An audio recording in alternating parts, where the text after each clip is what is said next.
A long time ago in the city of Jerusalem, a man named Isaiah entered the temple to worship. It seemed like an ordinary day, but suddenly everything changed. The air grew heavy, the ground trembled, and a brilliant light filled the temple.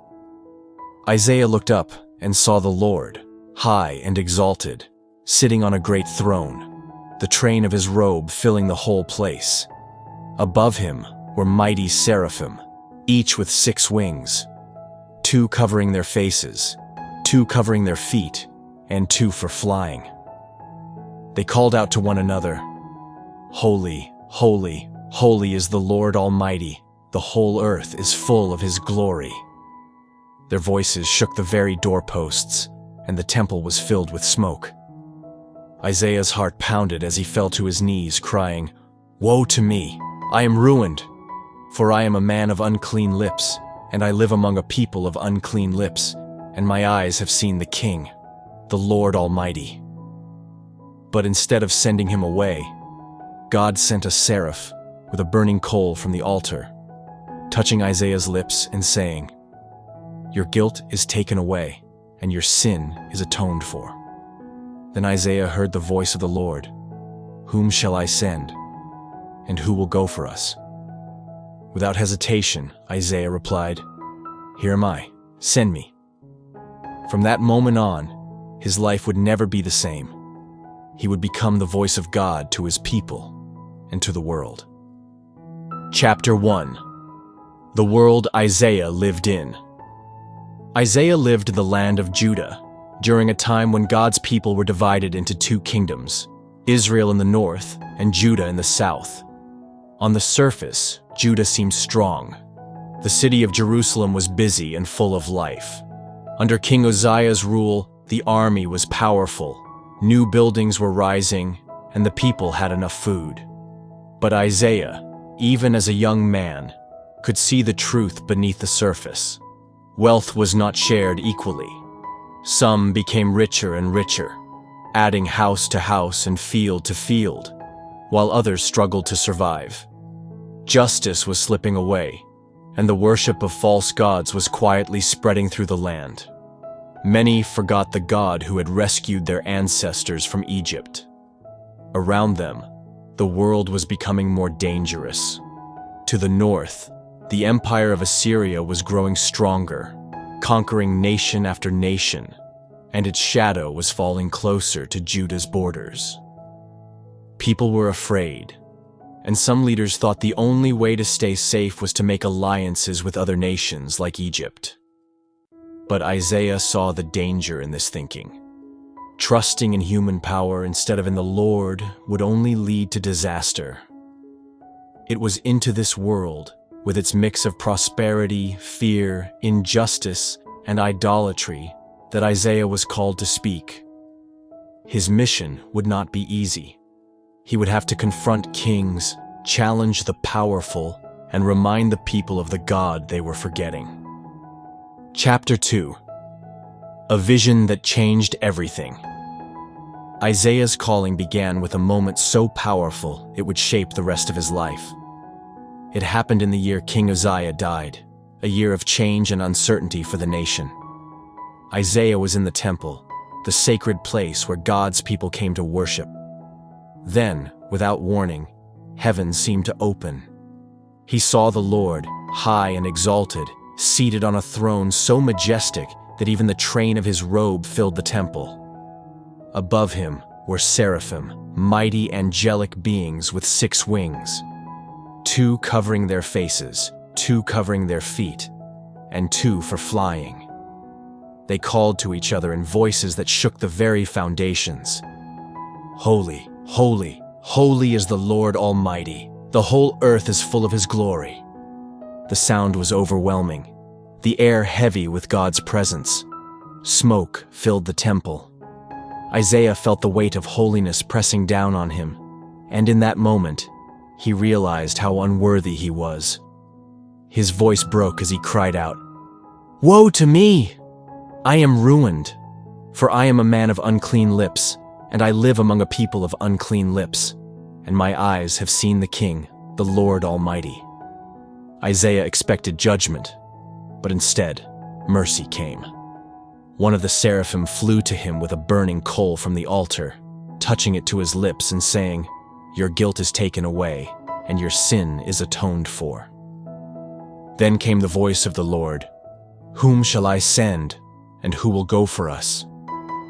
Without hesitation, Isaiah answered, "Here am I, send me." From that moment on, he knew his life would no longer be his own. He had seen God's glory. He had been forgiven, and now he was ready to speak for the one who had called him. Chapter 3. Called to Speak. Hard Truths. Isaiah quickly learned that being God's messenger would not be an easy task. The first words God gave him were not words people wanted to hear. The Lord told him, "Go and tell this people, be ever hearing, but never understanding. Be ever seeing, but never perceiving." It was a warning that many would listen to Isaiah's words with their ears, but not let them reach their hearts. They would see the truth, but choose to ignore it. His mission was not to make people feel comfortable. It was to wake them up. Isaiah's messages touched the deepest problems of the nation. He spoke out against the worship of idols, saying, "Their land is full of idols. They bow down to the work of their hands." He condemned the injustice of the rich who crush the poor, declaring, "The plunder from the poor is in your houses.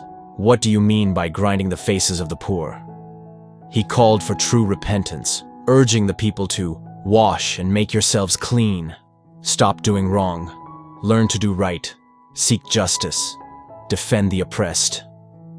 To help people understand, Isaiah used a parable, the Song of the Vineyard. God had planted a vineyard, cared for it, and expected good grapes, but it produced only bad fruit. The vineyard was Judah, and the bad fruit was the people's corrupt lives. Isaiah warned that God would remove his protection, and the vineyard would become a wasteland. These were not gentle words. They cut deep. Many resisted him, choosing comfort over truth. But Isaiah had seen the glory of God. He could not stay silent. Even if the crowds turned away, even if leaders rejected him, he would speak what the Lord commanded. Chapter 4. Standing Before Kings. Isaiah's mission soon brought him face to face with the most powerful people in the land, the kings of Judah. The first was King Ahaz, a man ruling in a time of fear. Two neighboring nations, Syria and Israel, had formed an alliance to attack Jerusalem. The news shook Ahaz and his people, as the trees of the forest are shaken by the wind. In that tense moment, God sent Isaiah to meet the king near the city's water supply, a place where Ahaz was likely inspecting defenses. Isaiah delivered a clear message: "Be careful, keep calm, and don't be afraid. Do not lose heart because of these two smoldering stubs of firewood." He urged the king to trust in God, not in foreign alliances or military strength. But Ahaz's heart was stubborn. When God offered him a sign, any sign, from the deepest depths to the highest heights, Ahaz refused, pretending it was out of respect for God. In truth, he had already decided to seek help from elsewhere. It was then that Isaiah gave one of the most famous prophecies in history. The virgin will conceive and give birth to a son and will call him Emmanuel. The name means God with us, a promise that one day God himself would come to be among his people. Years later, Isaiah served under King Hezekiah, a ruler who tried to follow God. When Hezekiah became dangerously ill, Isaiah brought a hard message. "Put your house in order, because you are going to die. You will not recover." But the king prayed with tears, and God heard him. He sent Isaiah back with good news, 15 more years of life and deliverance from the threat of Assyria. To prove his promise, God performed a miracle. The shadow on the palace steps moved backward, as if time itself had turned. Through these encounters, Isaiah saw the hearts of kings laid bare, some proud, some humble, some fearful. But his role was the same with all of them: speak God's truth without compromise, no matter the cost. Chapter 5. Warnings to Nations. Isaiah's voice was not meant only for Judah. God gave him messages for the surrounding nations, words of warning, judgment, and sometimes hope. These nations were powerful, wealthy, and proud. Yet Isaiah made it clear, no kingdom, no matter how strong, could stand above the Lord. He spoke against Babylon, the rising empire to the east. At the height of its power, Babylon seemed unstoppable. Its armies conquered cities, its wealth dazzled the world. But Isaiah declared that one day it would fall. God would raise up other nations to bring it down, proving that earthly power is temporary. Isaiah turned his attention south to Egypt and Ethiopia, lands rich in culture and history. Many in Judah looked to Egypt for protection from Assyria, but Isaiah warned, "Woe to those who go down to Egypt for help, who rely on horses, but do not look to the Holy One of Israel." He even acted out a sign from God, walking barefoot and in torn clothing for 3 years, to show what would happen to Egypt and Ethiopia under foreign invasion. It was a living reminder that trusting in human alliances would lead to shame. The prophet also spoke to Moab, Damascus, and Tyre. To Moab, he described the coming destruction and the deep sorrow its people would feel. To Damascus, he warned that the great city would become a ruin. To Tyre, the wealthy trading port, he predicted 70 years of decline when its ships and merchants would be forgotten. Isaiah also spoke about the day of the Lord, a time when God would judge all nations. It would be a day of humbling for the proud and a day of hope for the humble. The cedars of Lebanon, tall and majestic, and the mighty oaks of Bashan were symbols of human pride. On that day, Isaiah said, even these would be brought low. His message was clear. God rules over all nations. Kingdoms rise and fall, but his purposes remain forever. The lesson was for Judah and for the whole world to place their trust in him alone. Chapter 6. A future Messiah and a world restored. Not all of Isaiah's words were about judgment. Woven through his warnings were visions of hope, pictures of a future where God himself would set things right. One of the most powerful of these visions began with the image of a tree stump. From the house of Jesse, the father of King David, a shoot would grow. This small branch would bear fruit, and the Spirit of the Lord would rest on him, the Spirit of wisdom, understanding, counsel, might, knowledge, and the fear of the Lord. Isaiah was speaking of a future ruler unlike any the world had known. Christians would later see this as a prophecy of Jesus, the promised Messiah. Isaiah described the world under this ruler's reign, and it was unlike anything humans had ever seen. The wolf would live with the lamb. The leopard would lie down with the goat. A child would play safely near a cobra's den. The lion would eat straw like an ox. There would be no harm, no destruction, because the earth would be full of the knowledge of the Lord as the waters cover the sea. It was a vision of perfect peace, not just the end of war, but the healing of creation itself. But Isaiah also saw that this ruler would come not only in power, but in suffering. In chapter 53, he spoke of the servant of the Lord. He was pierced for our transgressions, crushed for our iniquities. The punishment that brought us peace was on him, and by his wounds we are healed. This servant would carry the sins of many, offering forgiveness and restoration. It was a promise that salvation would come not through political victory, but through sacrifice.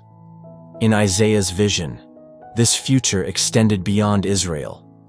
People from every nation would come to God's holy mountain to worship. Weapons would be turned into farming tools. Nation would not lift sword against nation, and no one would train for war anymore. It was the world as it was meant to be, whole, safe, and at peace under the reign of the Lord's chosen king. Chapter 7. Comfort for the Brokenhearted. Isaiah was not only a prophet of warning, he was also a prophet of comfort. God gave him words that would be like cool water to a thirsty soul, especially for those who would one day face exile and deep sorrow. Long before the people were taken captive, God was already preparing messages of hope for them. In chapter 40, Isaiah begins with tender words. Comfort. Comfort my people, says your God. Speak tenderly to Jerusalem. Her sin has been paid for. These were not the words of a distant ruler, but of a loving father. God wanted his people to know that their suffering would not last forever. Like a shepherd carrying lambs close to his heart, he would gather them, protect them, and lead them home. Isaiah spoke of God's presence in the most difficult moments. When you pass through the waters, I will be with you. When you walk through the fire, you will not be burned. The message was clear. God's people might walk through floods and flames, but they would never walk alone. Even more astonishing, Isaiah named a future king, Cyrus, long before the man was born. God would use this foreign ruler to set his people free. It was a reminder that the Lord's plans are greater than human imagination. He can use anyone, anywhere, to bring rescue. For the brokenhearted, Isaiah's words were an anchor. God sees your tears, hears your prayers, and knows your name. He is not finished with your story. The same God who disciplines also restores. And when he says it is time to return, no power on earth can hold you back. Chapter 8. Perseverance and hope in hard times. Isaiah's life as a prophet was never easy. From the day he answered God's call, he knew that many would resist his words. People wanted comfortable messages, not hard truth. Some even said to the prophets, "Tell us pleasant things, prophesy illusions." But Isaiah could not do that. He had seen the glory of the Lord, and the truth burned in his heart too strongly to hide. At times, God asked Isaiah to deliver his message through dramatic actions. Once, the Lord told him to remove his sandals and outer garment and walk barefoot for 3 years. This strange and humiliating act was a sign of what would happen to Egypt and Ethiopia. Their people would be led away in shame. Every step Isaiah took was a living reminder that God's warnings were real. He also faced powerful leaders who trusted more in political alliances than in God. Over and over, Isaiah warned, "Woe to those who go down to Egypt for help, but do not look to the Holy One of Israel." His words put him at odds with the influential and the wealthy, yet he stood firm. Despite rejection, ridicule, and danger, Isaiah never gave up. His hope was anchored in God's promises. He knew the Lord had a plan that stretched far beyond the present troubles, a plan for redemption, restoration, and a new creation. That hope gave him the courage to keep speaking, even when no one seemed to listen. Isaiah's perseverance is a reminder that faithfulness is not measured by popularity or immediate results. It is measured by obedience to God, day after day, year after year. Through every trial, Isaiah's eyes stayed fixed on the one who had called him, and his voice continued to declare both the justice and the mercy of the Lord. Conclusion: the eternal light. Isaiah's journey began with a vision of God's glory and a simple, fearless answer, "Here am I, send me." From that moment, he carried God's words to kings and common people, to friends and enemies, to his own nation and to distant lands. His message was never just for his own time. It was for all generations. For us. He warned of the danger of pride, injustice, and trusting in human power instead of God. He called people back to true worship, to lives of justice and compassion. He spoke of a coming Messiah who would bring salvation, not through conquest, but through sacrifice. And he gave visions of a world made new, a place of peace, joy, and the presence of God forever. Isaiah also showed that God's love never fails, even when his people wander far away. The same Lord who disciplines is the one who comforts, heals, and restores. He is the shepherd who carries his flock close to his heart. He is the Redeemer who calls each of us by name. In the end, Isaiah's words look forward to a promise still shining today. Arise, shine, for your light has come, and the glory of the Lord rises upon you. The darkness may seem deep, but God's light is stronger. That light calls us to live with integrity, to seek justice, and to trust in the Lord's plan even when we do not understand it. Like Isaiah, we are invited to answer God's call. Whatever your gift, whatever your place, you can be His voice in a world that needs hope. The same God who touched Isaiah's lips and sent him out is still calling today. And when we say, "Here am I, send me," we step into a story much greater than our own, a story that will shine for eternity.